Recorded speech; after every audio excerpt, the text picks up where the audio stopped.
The dinner that night was a mix of roasted turkey and something much more bitter, betrayal. My son, Michael, rose to his feet, holding his glass. His voice sliced through the silence as he informed me that they had voted, and I was no longer a part of the family. He told me to get out of the house. The guests froze in their seats. Michael's wife, Emily, was smiling slightly. I smiled back and handed Michael a folder. I told him it was a parting gift. He opened it and screamed. Everyone was watching, not realizing that my revenge had just begun. They believed they had destroyed me, but they were wrong. The dining room was filled with the scent of roasted potatoes and a more subtle, bitter smell of resentment. The old oak table was marked by decades of use and the weight of our current fight. Dirty plates and cold coffee sat untouched. Michael stood at the head of the table, his face flushed as he gestured wildly, a conductor of chaos. His wife, Emily, sat across from me, her arms crossed, her perfectly manicured nails tapping a silent rhythm of disdain. I clutched my fork, its cold metal grounding me as their words sliced through the air. Michael's voice was sharp when he told me they needed money.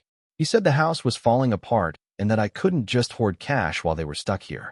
I simply raised an eyebrow, my voice calm, and pointed out that I had paid the mortgage on this place before he was even born. I asked him what this was really about. Emily leaned forward, her smile as thin as ice. She said it was about progress and modernizing the house, with new floors and new furniture. She claimed I wouldn't understand. I understood perfectly. I knew the repairs were just a flimsy excuse. Emily's phone, propped against her wine glass, showed a glossy photo of a leather sofa that cost more than my old truck. Michael was now pacing and threw a folded paper onto the table, a contractor's estimate, bloated with unnecessary upgrades. I didn't even need to look at it to know they had already spent the money in their heads. Michael pressed on, his voice rising, wanting to know why I was just sitting on my savings. He added a low blow, saying I wasn't getting any younger. The words stung, but I kept my gaze fixed on the table, tracing a scratch from when Michael, at age 10, had carved his initials into the wood with a butter knife. It was a time when he still looked at me like I was his hero. I quietly reminded him that I had given him enough, and that living there rent-free was more than most people get. Emily scoffed, her laugh sounding like a blade wrapped in silk. She dismissed the idea of living rent-free, saying the house was a museum and that they were doing me a favor by staying. Michael then slammed his spoon down, and the loud clatter echoed in the silent room. He accused me of being selfish, of thinking I was a saint, and of holding them back. The silence that followed felt heavy, pressing against my chest. I tightened my grip on the fork. It wasn't the first time he had raised his voice, but this felt different. It felt raw and final. Emily's eyes gleamed with triumph, as if she had been waiting for this exact moment. I wanted to shout back, to list every sacrifice I had made for him. The overtime shifts, the college tuition, the car I sold for his first junker. But I knew the words wouldn't reach them. I quietly repeated the word selfish, letting it hang in the air. Michael leaned in close, his breath smelling of wine, and said that I was indeed selfish and that I was no longer needed there. He stated that they could handle the place without me. The air grew heavy with the weight of his words. Emily's lips twitched, barely concealing her satisfaction. I deliberately set the fork down and stood. My chair scraped loudly against the hardwood floor. I looked at Michael, and then at Emily. Their faces reflected a combination of greed and certainty, and they believed they had won. I told them calmly, despite the fire in my chest, that I understood their point of view. I turned and walked toward the hallway, my boots heavy on the floor. Michael's mocking voice followed me, asking if that was it, if I was just going to sulk. I didn't reply. The dining room door, with its chipped paint, was a reminder of better times. As I reached for the doorknob, a single thought burned through the haze of betrayal. I had given him everything, my time, my dreams, my home. But no more. The door clicked shut behind me, muffling their voices. I stood alone in the dark hallway, my pulse finally slowing down. They thought they had broken me, but they were wrong. I'd show them the true meaning of selfishness.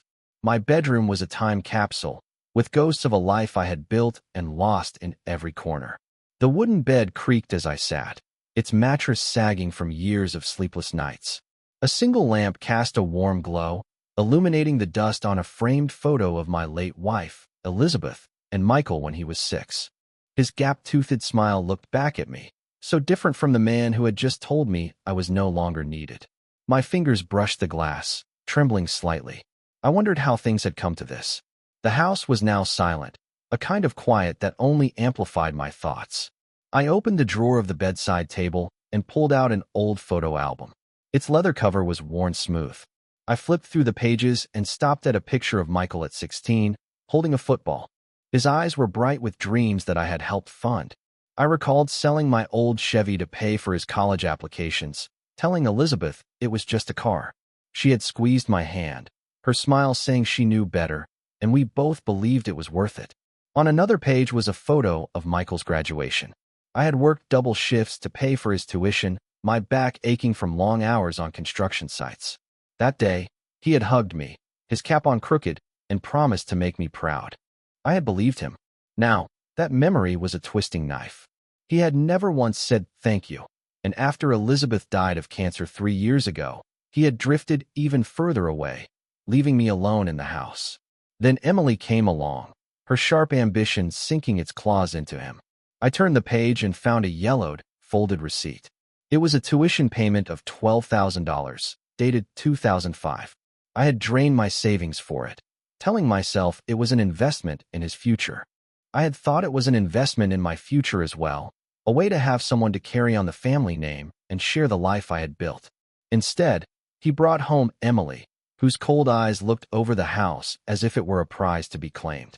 She had changed him, or maybe she had just revealed who he had always been. I snapped the album shut and set it aside, my gaze falling back on Elizabeth's photo. Her soft curls and warm eyes had always been a comfort to me. My voice was rough as I whispered her name. I had given him everything, but it wasn't enough. Not when he could stand in my dining room, spewing venom, spurred on by a woman who saw me as an obstacle. I remembered the fork I had gripped earlier, its weight a reminder of the anger I had buried for so long. There would be no more burying it. I stood and walked to the window. Outside, snow fell in slow, heavy flakes, covering the street in white. The neighborhood was asleep, its Christmas lights blinking through the haze. I pressed my hand to the cold glass. My reflection stared back, showing gray hair, tired eyes, but a jaw set with new purpose. I had spent decades being the father who provided, forgave, and waited. And for what? To be told I wasn't needed. A memory surfaced of Michael, maybe 8 years old, slamming his bedroom door after I had grounded him. Even then, he had a temper, but he had always come back, sheepish and ready to apologize. That boy was gone. The man he had become didn't deserve my patience, and neither did Emily with her calculated smiles and dreams of a life she hadn't earned. I grabbed my phone from the nightstand. The bright screen felt like a scream in the dim room. My thumb hovered over John's number. He was the kind of person who had seen the world's ugliness and still came out swinging. The snow continued to fall, soft and relentless, but I was no longer a victim. I had been their foundation for far too long. It was time to build something new. The old tavern smelled of whiskey and worn leather. Its dim lights cast long shadows across the wooden paneling as I sat in a corner booth. The vinyl seat creaked as I leaned forward, my hands wrapped around a glass of bourbon. Across from me, my friend John sipped his beer, his gray sweater as frayed as his patience. We had been friends since our days arguing over blueprints at the engineering firm. Now he was a retired lawyer with a talent for cutting through nonsense. I told him about the argument, Michael's shouting, Emily's smirks, and the way they had tried to tear me apart with words. John listened, his eyes narrowing, the lines on his face deepening with every detail. When I finished, he put his glass down, the clink loud in the quiet bar. He said they were vultures who thought they could peck me apart because I was old. He asked if I was going to let them. I swirled the bourbon, watching the amber liquid catch the light, and told him I was done letting them. John grinned, a rare expression that usually meant trouble for someone else. He encouraged me to go after them where it hurt, finding their weak spot, whether it be their money or their pride. I nodded, my mind already racing with ideas. I knew Michael was impulsive, always chasing the next new thing, and Emily was even worse, her ego completely tied to her appearance. Her Instagram feed was a monument to a life she couldn't afford. They thought they could bully me out of my own home, but I was going to show them what a lifetime of planning could do. I added that it would be completely legal, and John chuckled, leaning back in his seat. He said that was just like me, the guy who used to double-check every contract he had ever written. He told me I had this, and that they didn't know who they were messing with. I pulled a small notebook from my coat pocket and opened it. My pen scratched across the page, writing the word accounts in sharp ink. I knew Michael's finances were a mess. I had seen the late notices he tried to hide, and the way Emily flinched whenever the credit card reader beeped for too long. That would be my starting point. John raised his glass and said I was scarier than he thought. He toasted to justice, and I clinked my glass against his, my bourbon still untouched, to consequences. The bar hummed around us with a low buzz of conversation and clinking bottles. A jukebox in the corner played an old country song, the kind Elizabeth used to hum while she cooked. I pushed the thought away, knowing nostalgia wouldn't help me. John leaned forward, his voice dropping as he asked if I was sure. He reminded me that once I started, there would be no turning back. I met his eyes and told him they had made their choice, and now I was making mine. He nodded, a glint of respect in his gaze, and told me not to flinch when I tightened the screws. I put the notebook away, my fingers brushing the rough fabric of my coat. The plan was forming, each piece clicking into place like the blueprints I used to draw. I had once been an engineer who built things to last, but this time I was going to build their downfall, one careful brick at a time. I stood up and tossed a few bills on the table. The bourbon was still untouched. I told John thanks and that I would call him, but he just waved me off and told me not to call, just to do it. The door to the old tavern groaned as I pushed it open. The cold air hit my face, and the snow crunched under my boots as I walked down the street. My breath clouded in the air, but my mind was clear. Michael believed he could erase me. Emily thought she could outsmart me. They had built their lives on my foundation, and I knew exactly where the cracks were. I kept walking as the snow fell heavier, each flake a reminder of the storm I was about to unleash. The kitchen was dark, lit only by the faint beam of my phone's flashlight. The oak table, which was usually a place for family meals, had become a battlefield of scattered papers, bills, receipts, and a crumpled bank notice. Michael had left them out, careless as always, thinking I wouldn't notice. I moved quietly, my old sweater catching on the edge of a chair as I leaned over the mess. Each document was a window into their world, and I was about to pry it open. I picked up a credit card statement. The numbers on the paper were clear under the light. $12,000 in debt from designer clothes and expensive restaurant tabs. Emily's name was on half the charges, including a $2,000 handbag that could have paid our heating bill twice. I shook my head, a bitter smile on my lips. She had mocked my old-fashioned house while burning through money they didn't have. Michael was no better, with late car payments and a gym membership he never used. Their greed was a house of cards, and I was ready to pull the first one. My fingers stopped at a bank notice with the word overdue stamped in red. They had missed 2 mortgage payments on a small condo they had bought as an investment last year. Michael had bragged about it once at dinner, saying it would make them rich, and Emily had nodded, her eyes gleaming as she scrolled through pictures of luxury lofts on her phone. Now, the bank was threatening to foreclose. I scribbled the account number into my notebook, the scratching of my pen loud in the silent house. A memory came to mind of Emily at dinner the week before, her voice full of disdain as she called my dining room carpet tacky. She had waved her fork like a scepter, saying they needed modern elegance. Michael had laughed and agreed as I stared at the family photos on the wall, wondering when my son had stopped seeing this house as home. That carpet had been Elizabeth's choice, picked out after hours of debate at the store. They wanted to rip it out, to erase her, to erase me. I froze, hearing a creak from the hallway. My heart thudded as I turned off my flashlight, plunging the kitchen into darkness. The house was old and always groaning, but I couldn't risk getting caught. I pressed myself against the counter, listening. I heard nothing but the hum of the fridge and the distant ticking of the living room clock.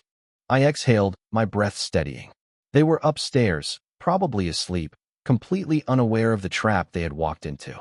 I turned the light back on and flipped through more papers, finding a receipt for a wine club subscription and another for a spa day Emily needed. Every line was a thread in the web they had spun, and I was mapping it out. My days as an engineer taught me to find weak points in a structure that could bring it down.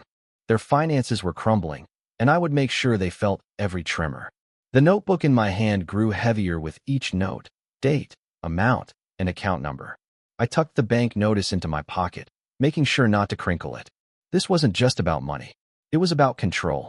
It was about showing them I wasn't the outdated relic they thought I was. I had built this house and this life, and they had tried to take it without a fight. Big mistake. I heard another creak, closer this time, and slow, heavy footsteps descending the stairs. It was Michael. I quickly snapped my notebook shut and shoved it into my pocket as I slipped the papers back into their messy pile. My flashlight went off, and I moved toward the kitchen door, my boots silent on the tile.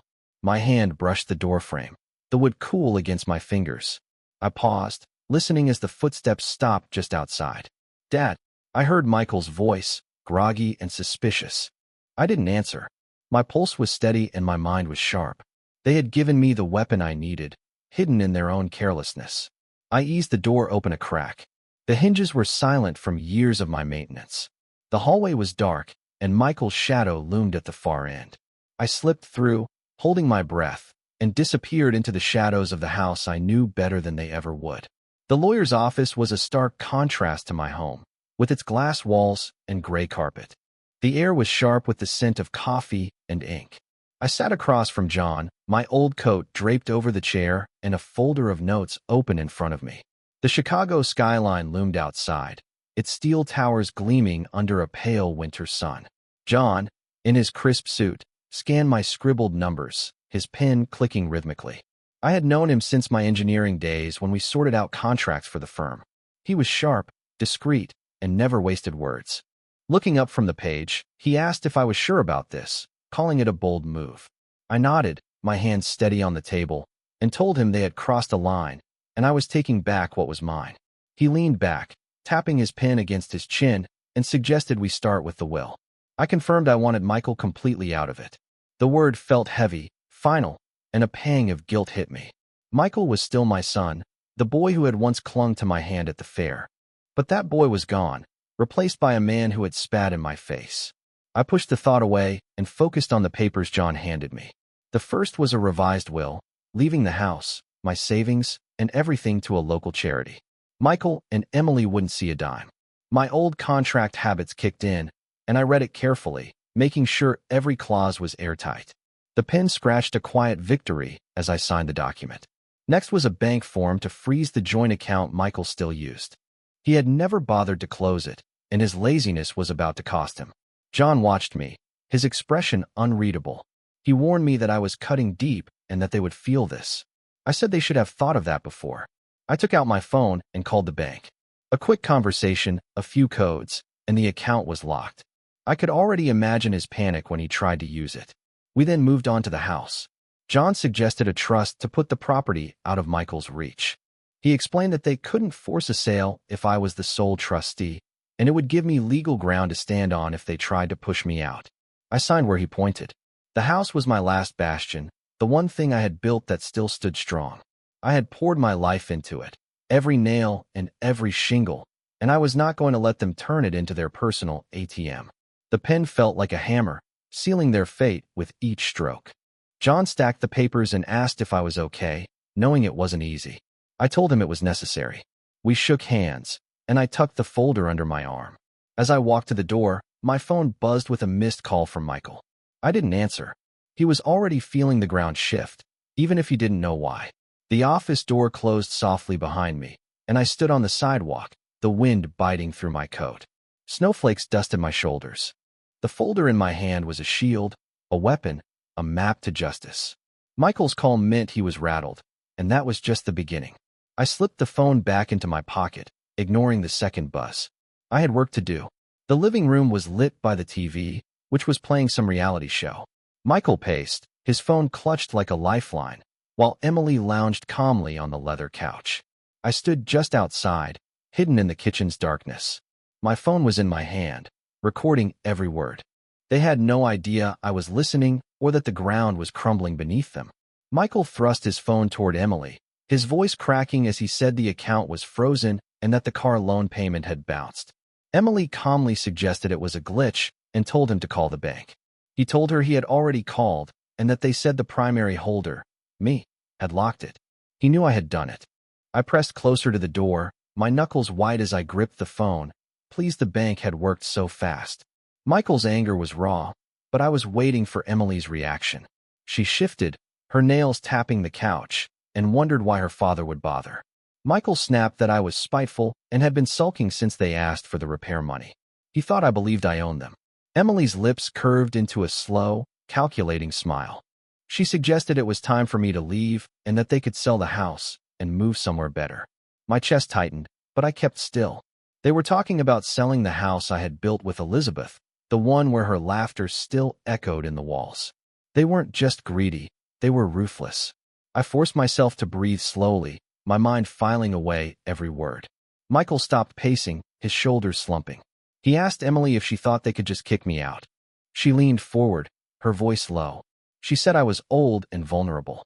She suggested they could find me a cheap apartment somewhere and that it would only be fair for the house to stay with them. The word burned, but I didn't move. My thumb was hovering over the phone, the recording ticking on.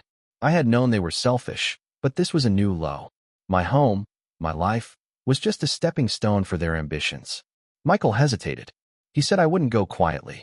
Emily's voice became sharp as she told him they would make me and that they would talk to a lawyer. She said I couldn't stay here forever, dragging them down. The TV laugh track was a jarring contrast to the tension in the room. I eased back, my boots silent on the tile. The door's shadow hid me, as Emily stood to check the lock on the window. She was thorough, but not thorough enough. My phone vibrated faintly as the recording saved. Their voices were trapped forever. I slipped into the kitchen.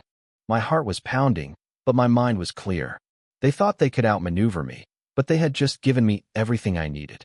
Their plan was reckless, sloppy, and built on arrogance. I would use it and let their own words dig the grave they thought was mine. The kitchen door clicked shut behind me, the sound swallowed by the house's silence. I stood in the dark, my phone warm in my hand.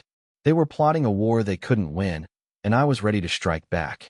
The new brass lock on my front door gleamed under the porch light, a mocking sight. My key, worn from years of use, didn't fit. I stood on the stoop, my breath clouding in the frigid air as snowflakes caught in my coat. My house felt like a stranger's home now. Michael and Emily had moved fast, faster than I expected. I turned the key again, the metal scraping uselessly. A cold knot tightened in my chest. They weren't just fighting back, they were trying to erase me. I stepped back, my boots crunching through the snow as I scanned the dark windows. I knew they were inside, probably gloating. I had already overheard snippets of their plan from a cousin's voicemail. They had hired a lawyer and were claiming I was unstable and unfit to manage my own affairs. They had spread the story to relatives, painting me as a senile old man who had lost my grip. This lock was a declaration of war. I circled the house, but the side door was also locked. My fingers brushed the doorframe. Remembering the summer I painted it with Elizabeth, her laughter mixing with the smell of fresh paint. That memory stung, but I pushed it down. I pulled out my phone and dialed John's number. I leaned against the garage and told him they had changed the locks and were telling everyone I was crazy. He laughed, calling it a bold move from amateurs. He asked if I had a plan. I said I was working on it and that they were digging their own grave. John warned me not to let them rattle me and said they were just scared. I hung up. The snow fell heavier, and my phone buzzed with a text from my sister-in-law, Linda, asking what was going on and saying Michael told her I wasn't well. I stared at the message. They had gotten to her, too, spinning lies to anyone who would listen. The betrayal deepened, but it was fuel. They thought they could isolate me and turn my own family against me. They had underestimated how far I would go to protect what was mine. I pocketed the phone and headed down the driveway. They thought they had won this round, but I had built that house, and I knew its secrets better than they ever would. The cafe smelled of burnt coffee and cinnamon.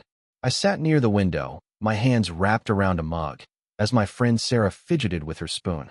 She had been Elizabeth's friend for decades, one of the few who still checked on me. Her eyes were wide with worry, and she leaned in close, whispering that she had heard something I needed to know. She said Michael and Emily were planning a big Christmas dinner for the whole family, and that they were going to make an announcement. I kept my face neutral as I asked what kind of announcement. She hesitated, and then told me they were going to claim I was unfit and try to push for guardianship. She said they were using the dinner to get everyone on their side.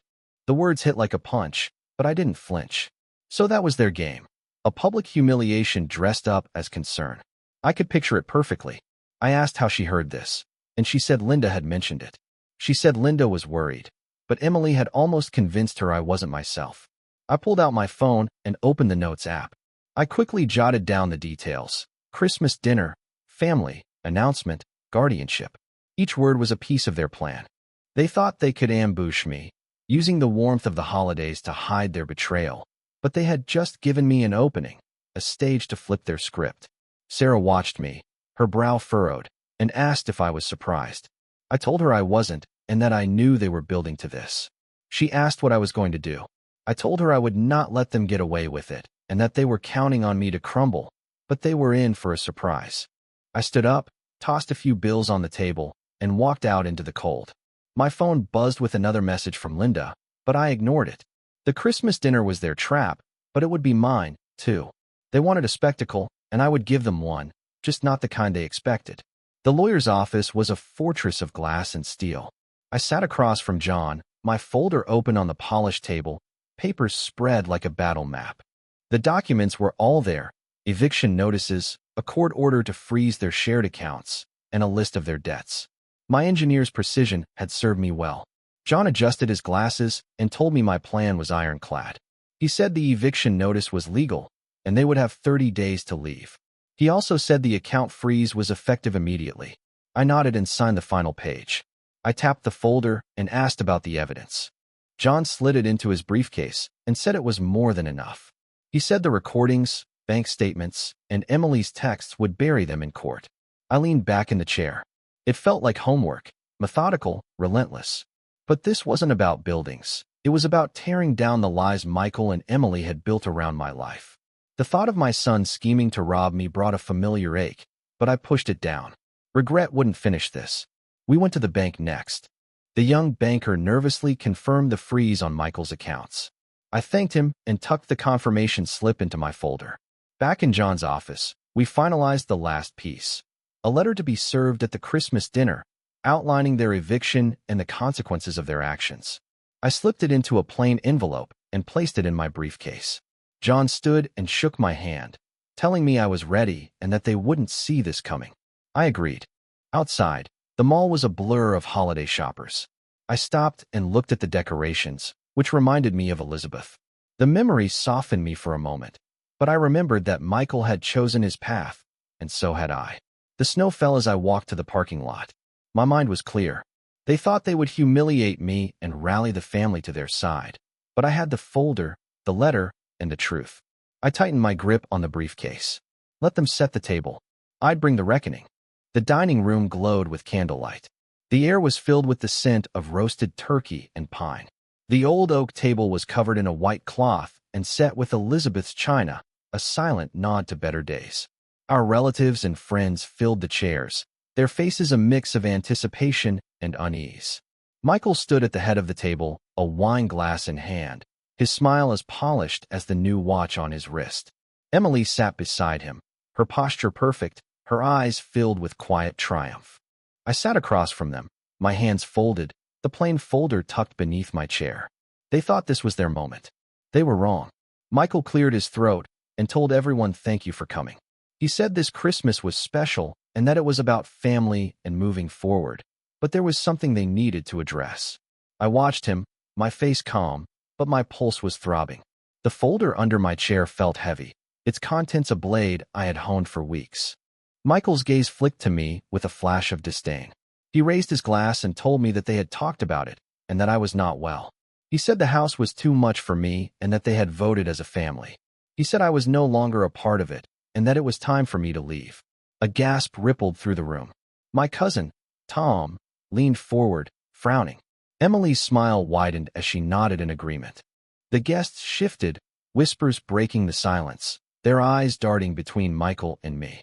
They had heard the rumors and were waiting for me to collapse. I stood up, my chair scraping loudly. Everyone was watching me. Is that so, Michael? I said, my voice steady, almost soft.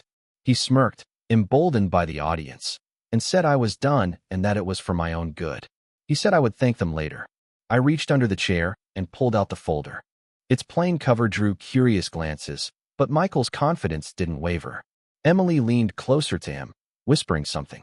I stepped forward and held the folder out to him. A parting gift, then, I said, my tone light but edged with steel. Open it. Michael hesitated, his smirk gone, and took the folder. The room was silent now, the candles flickering, casting shadows across his face. He flipped it open, his eyes scanning the first page, an eviction notice, bold and unyielding, addressed to him and Emily. His breath caught, his hand trembling as he turned to the next document, a court order freezing their accounts, followed by a detailed list of their debts, their lies, their recorded plot to defraud me. He shouted, accusing me of doing something I couldn't do. The folder slipped, and papers scattered across the table. I told him I already had. I reminded him that he had thought he could take my home and call it his, and I told him to read the rest, because it was all there, his debts, his plans, and his words. Emily snatched a paper, her face paling as she read. She insisted it was a lie, but her voice shook, and her composure crumbled. The guests leaned closer, reading over her shoulder. Linda stood, grabbing a page, her eyes wide as she saw the truth. She asked Michael if it was true that he tried to sell my house.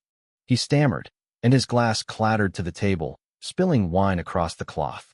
He said it wasn't what it looked like. I stepped back, letting the chaos unfold. The folder was my weapon, and it had struck true. Emily's eyes darted to the guests, but found only disbelief. Michael's face was red, his hands shaking as he tried to gather the papers. I stood still, my heart steady, the weight of years lifting. They'd set the stage, but I'd rewritten the ending. The front door loomed in the distance, its frame outlined by the hallway's dim light. I didn't move, my eyes on Michael. He thought he'd broken me, but now he was the one breaking. The dining room was a storm of voices. The once orderly table was now a mess of spilled wine and scattered papers. Michael slumped in his chair, his hands clutching his head, and the eviction notice was crumpled in his fist. Emily stood, her face flushed, her manicured nails digging into a napkin as she tried to salvage her crumbling facade. The guests were on their feet, some shouting, others whispering, their eyes darting between the documents and the couple who had betrayed me. I stood at the edge of the chaos, my hands in my pockets, watching their world unravel.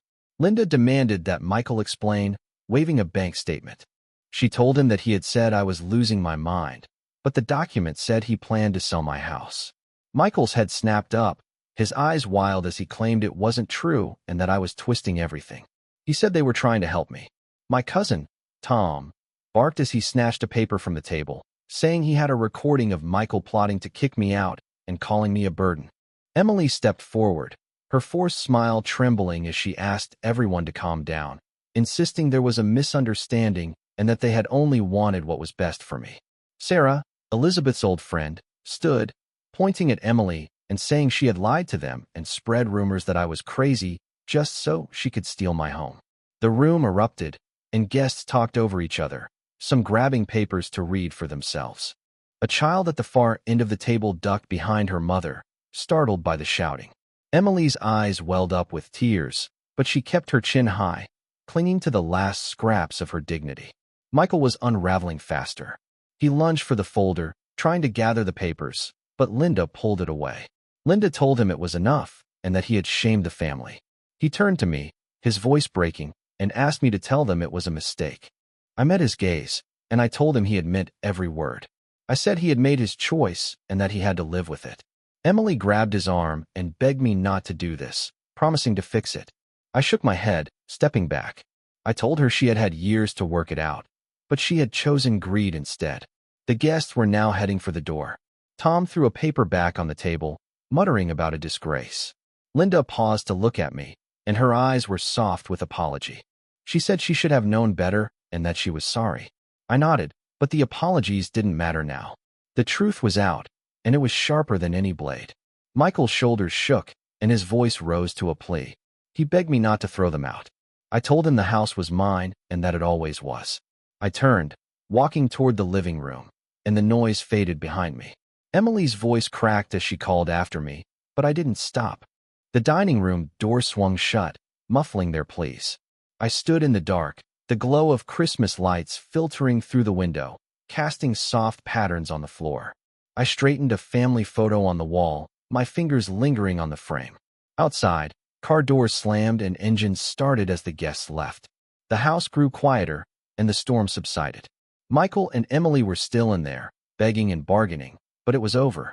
They had built their trap, and I had turned it on them. The front door creaked open, then slammed shut, the sound sharp in the silence. I didn't look back. They had made their bed. Now they would lie in it. My new apartment was small, its bare walls still unfamiliar, but the wide window offered a view of the Chicago skyline, its lights winking through the falling snow. I sat at a simple desk, a single lamp casting a warm glow over a blank sheet of paper. The pen in my hand felt heavy, not with ink, but with the weight of what I needed to say. Boxes lined the room, some unpacked, others holding pieces of a life I had left behind. A photo of Elizabeth rested on a shelf, her smile steadying me as I began to write. The house was gone, sold for a good price to a young family who would fill it with new memories. The sale had been quick, the paperwork final, and each signature was a step toward freedom. Michael and Emily had vanished after that Christmas dinner. Their belongings were cleared out before the eviction notice deadline. I hadn't heard from them since, and I didn't expect to. Some bridges burned clean. I pressed the pen to the paper, and the words came slowly. I wrote to Michael, telling him I had spent years wondering where I went wrong and what I could have done to keep him close. But he had chosen his path, and I had to choose mine. I told him I forgave him, not because he deserved it, but because I needed to move on. The words were simple, but they carried everything. I folded the letter, slipping it into a plain envelope. My fingers brushed the paper, lingering as I set it on the desk. Forgiveness wasn't for them. It was for me, a way to shed the last of their weight. I had carried them long enough. Outside, the snow fell in slow, heavy flakes, blanketing the city in silence. I stood at the window, and my reflection was faint against the glass. The skyline stretched before me, its sharp edges softened by the storm. I had built a life once in a house filled with laughter and dreams. That life was gone, but I wasn't. I was still here, with years left to shape something new. A box by the door held a few keepsakes, Elizabeth's favorite scarf, a drawing Michael had made at 6, a contract from my engineering days. I would unpack them later when the time felt right. For now, I let the quiet settle. The apartment's stillness was a contrast to the chaos of those final weeks.